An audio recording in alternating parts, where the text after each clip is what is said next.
It's on like Alderaan. Hey guys, how's it going? Welcome back to another episode of Fantasticapz, where I'll be recapping the past 3 episodes of Agents of S.H.I.E.L.D.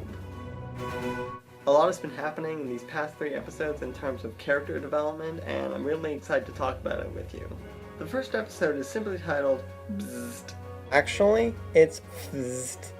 The team gets notice of electrostatic signatures coming from similar locations in the country and find 2 corpses suspended in midair. Exhibit A and Exhibit B. While Simmons is analyzing the first victim, his body gives off a tiny spark and falls to the ground. The connection with the 2 victims is that they are both volunteer fighter fighters in the same brigade that assisted S.H.I.E.L.D. during the Chitauri invasion, and were infected by an alien virus they contracted from a helmet they had kept as a souvenir.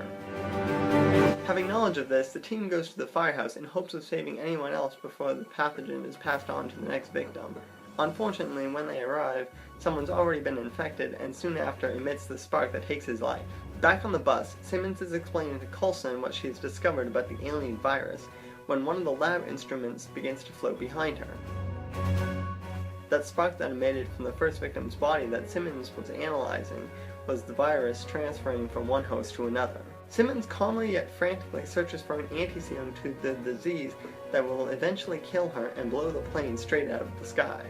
After trying 3 seemingly failed cures, Gemma feels there is no hope of sparing the team. She opens the cargo bay door and, despite Fitz's desperate cries, willingly falls out of the plane. The third attempt for the antiserum works, but it has a delayed reaction. Fitz grabs the final solution and puts a pack on his back, ready to jump out of the plane after Simmons. Ward comes into the hold and, after taking the parachute and serum from Fitz, jumps off the plane to save Simmons' life. Once Gemma is okay, we see her and Leo in his room. He rambles on about how he was going to save her, but Gemma silences him and kisses him on the cheek. Anybody else getting a Hermione and Ron vibe from those two? More allusions emerge pertaining to Coulson's resurrection. He says he is rusty, heavy on the iron, and you don't have to start calling me Iron Man.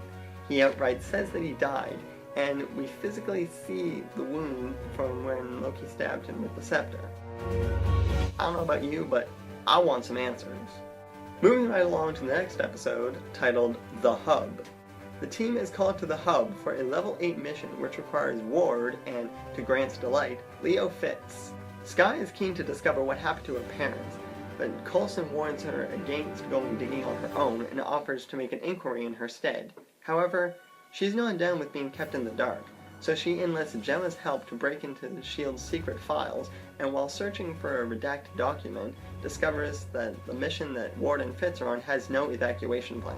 Leo proves to be a competent agent in the field, while being hysterical and keeping his wits about him, and does what is expected. Coulson goes to Skye after Fitz and Ward are safely back on the plane, and informs her that a S.H.I.E.L.D. agent dropped her off at the orphanage all those years ago.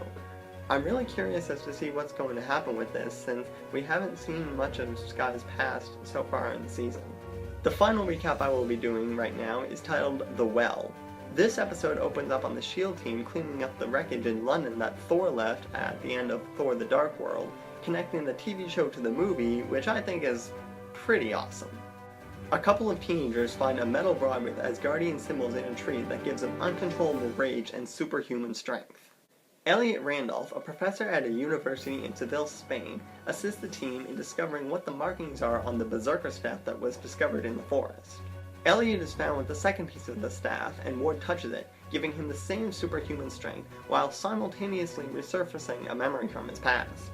Ward interrogates the professor and strikes at him with a knife, which Elliot stops and bends with his bare hand. Turns out Professor Randolph is the Asgardian who owned the berserker staff.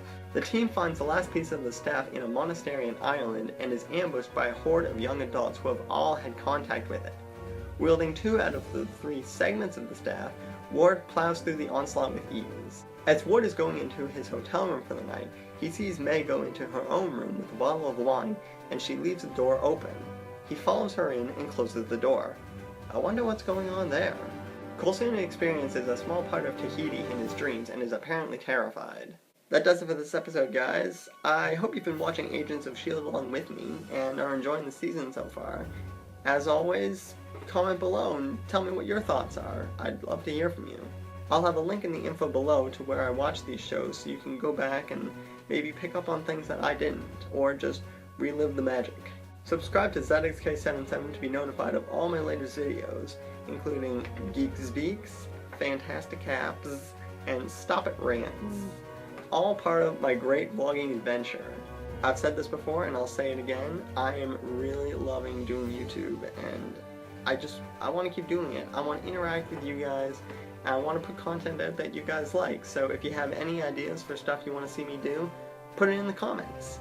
As always, share my videos. Get the word out that there is someone out there in the world who's not afraid to express their geeky side and embrace who they truly are. That's it for right now, guys, but I will see you in my next video. Until then, keep on keeping on.